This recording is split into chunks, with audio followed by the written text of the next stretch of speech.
প্রায় বছর দুয়েক পর অহনা নক দিল মেসেঞ্জারে। ভালো মন্দ জিজ্ঞাস না করে সোজা জিজ্ঞাসা করলো, লন্ডনে কই থাকা তুমি, অ্যাড্রেস কি? রিপ্লাই দিলাম, কেন গিফট পাঠাবা নাকি? বলল, পাঠাইতেও তো পারি। অ্যাড্রেস দিয়ে টুকটাক কথা হলো, কেমন আছো, স্বামী বাচ্চারা কেমন আছে, এইসব আর কি। তার সাথে কথা বলার ঘন্টা দুয়েক পরেই দরজায় নক পড়লে দরজা খুলে দেখি অহনা। আমি স্বপ্ন দেখছি কিনা বুঝতে পারছি না, পেছনে তার বর আর বাচ্চা দুটো। আমি কি বলবো বুঝতেছি না, ঘরে চলে গিয়েছে মনে হচ্ছে। অহনা হাসি দিয়ে বলল, কি ভয় পাইছো? তার বরের সাথে হাত মিলিয়ে বাসার ভেতর নিয়ে আসলাম তাদের। আমি এখনো বুঝতে পারছি না হচ্ছেটা কি। অহনা তার বরের সাথে থাকে আমেরিকাতে। বিয়ের প্রায় 3 বছর পর আমেরিকা চলে যায় বরের কাছে। বছর সাতেক আগে আমাদের প্রেমের ইতি ঘটে। তখন আমরা দুজনেই দেশে ছিলাম। আমার প্রাক্তন আর তার বর বাচ্চা নিয়ে আমার ঘরে না গিয়ে কি উপায় আছে? অহনার বর বেচারাটা একটু বিব্রত মনে হচ্ছে। উনি আমার কথা জানেন, মানে অহনার একটা প্রেম ছিল জানতেন, কিন্তু আমাকে এই প্রথম দেখলেন মনে হয়। অহনা ড্রয়িং রুমে এসে বসতে বসতে বলল, আমেরিকা থেকে বেড়াতে এসেছিলাম লন্ডনে, ভাবলাম তোমার সাথে দেখা করেই যাই। আজকের রাত তোমার এখানে খাবো, দেখি কেমন রান্না শিখেছো তুমি। আর বলল, একাই থাকো? বললাম না, ফ্রেন্ড আর তার ওয়াইফ থাকে আমার সাথে, ওরা দেশে গিয়েছে ছুটিতে, এখন একাই থাকা হয়। তুমি আমাকে না বলে আসলে, যদি কাজে থাকতাম এসে দাঁড়িয়ে থাকতে হতো। অহনা বলল, আরে সারপ্রাইজটা নষ্ট হয়ে যেত না তাহলে? রাতের খাবার আমার রান্না করার কথা থাকলেও অহনা নিজেই রান্নাঘর দখল করে নিল। আমাকে বলল, তুমি আমার বরকে সময় দাও, একদিন না হয় আমার হাতের রান্না খেলে। অহনার ছেলে মেয়ে দুটোকে খেলনা দিয়ে বসিয়ে গার্ডেনে বসলাম আমি আর অহনার পর। ভদ্রলোক এখনো মনে হয় বিব্রত। আমি ওনাকে ইজি করতে বললাম, ভাই আপনি প্লিজ লজ্জা পাবেন না, বিব্রত বোধ করবেন না। পৃথিবীটা একটা অদ্ভুত জায়গা, মাঝে মাঝে আমাদের নানা অদ্ভুত সময়ের মধ্যে দিয়ে যেতে হয়। আমি ভয়ে আছি আপনার বউ না খাবারের সাথে বিষ মিশিয়ে আমাকে মেরে ফেলে। 7 বছর আগে তাকে একা ফেলে চলে আসার কারণে। ভদ্রলোক আমার কথা শুনে একটু ইজি হলেন, হেসে দিলেন। লোকটার হাসিটা খুব সুন্দর। বললেন, ভাই যদি বিষ দিত তাহলে আমাকেই দিত। তবে আমি তো জানি অহনা আপনাকে ছেড়েছে, আপনি না। মানে ওর বাবা আপনাদের সম্পর্কটা মানেই নাই। অহনাও বাবার বিপক্ষে যেতে পারে নাই। ভদ্রলোক চায় চমক দিতে দিতে বললেন, ভাই বিয়ের আগে অহনা আর আপনার সবকিছু অহনা আমাকে বলেছিল বাবার ইচ্ছেতেই বিয়েটা করছে সে। ভাই জানেন, এখনো প্রায় নিজেকে ভিলেন ভিলেন লাগে। আমি বললাম, ছি ভাই, একই কথা, রাখেন না আগের কথা। আপনাদের কি সুন্দর সংসার, দুটো সুন্দর সুন্দর বাচ্চা, এগুলো মনে করবেন না। ভাগ্য হয়তো আমাদের সাথে ছিল না। ভদ্রলোক বললেন, না না ভাই, আমি সুখী মানুষ।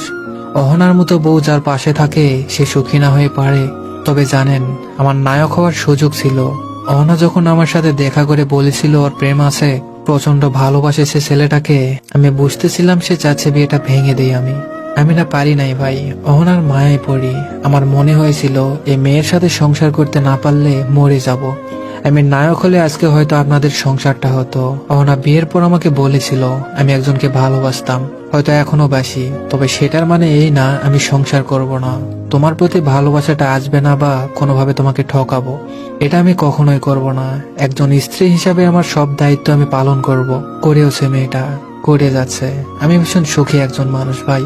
আমি জীবনে কোনো একটা বড় পুণ্য করেছিলাম বলেই মনে হয় এই মেয়েটাকে পেয়েছি।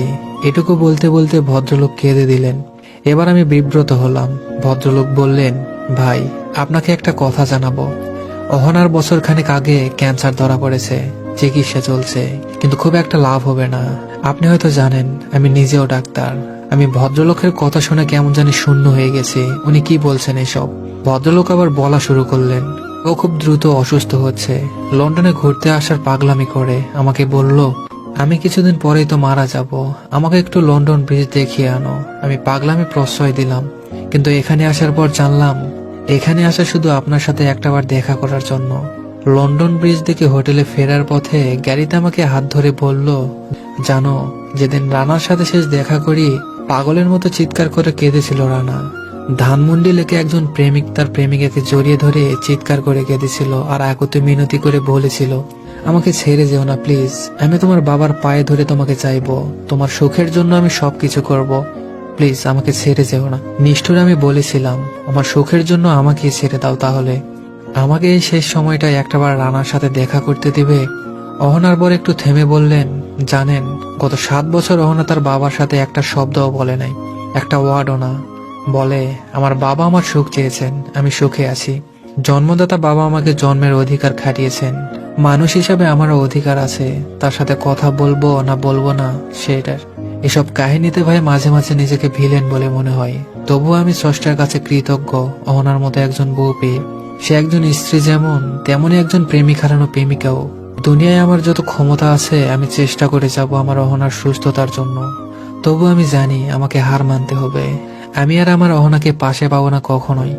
তবুও কত মিরাকেল হয় না ভাই, একটা মিরাকেল হোক।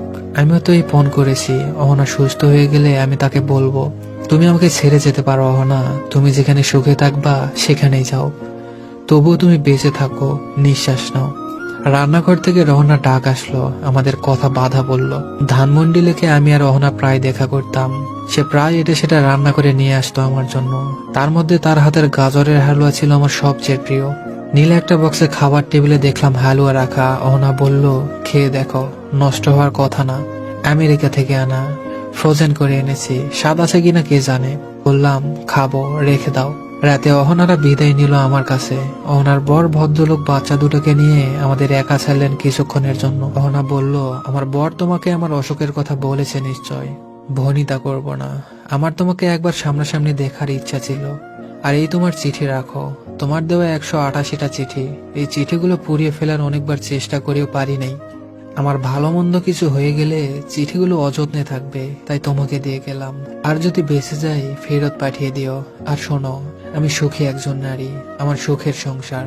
তোমার জন্য প্রেম নাই, ভেবো না। আমি এখনো তোমার প্রেমে অন্ধ, 2 বাচ্চার মা হয়েছি। এখন আরো সব বাংলা ছবির সময় আছে বলো? তবুও তোমার প্রতি জন্মদিনে আমি সুন্দর মতো সাজি, একটা করে গিফট কিনি।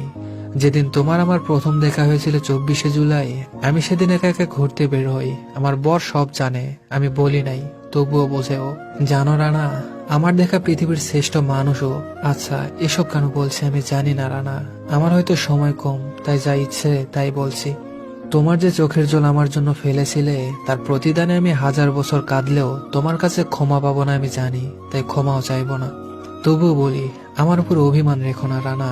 আর সত্য সত্য মিরাকেল হলে আমার চিঠিগুলো আমার কাছে ফেরত পাঠাবে, মনে থাকে যেন। আর তোমার সাজানো জীবনে একদিনের জন্য এসে কোনো কষ্ট দিয়ে থাকলে আমার অধিকার থেকেই দিয়েছি। কিন্তু আমার কি তোমার প্রতি কোনো অধিকার আছে এখনো? হয়তো আছে।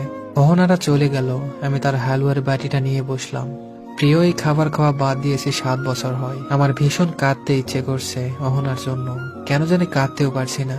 আমার ভীষণ ইচ্ছে করছে চিৎকার করে আবার বলতে আমাকে ছেড়ে যেও না, আমার ভীষণ কষ্ট হচ্ছে। অহনার চিঠিগুলো আমার কাছে যত্নে আছে, প্রায় বের করে পড়ি আর পুরনো কথা মনে করি। চিঠিগুলো তাকে আর ফেরত দেওয়ার সুযোগ হয় নাই। না, কোনো মিরাক্কেল অহনার সাথে হয় নাই। পৃথিবীর এক প্রান্তে একজন মমতাময়ী অহনার জন্য প্রার্থনায় বসেছিল, একজন বউ পাগল স্বামী আরেক প্রান্তে একজন প্রেমী। তবুও স্রষ্টার মন গলে নাই, তবুও অভিমানী অহনা আর আমাদের সাথে থেকে যায়নি। ধন্যবাদ সবাইকে।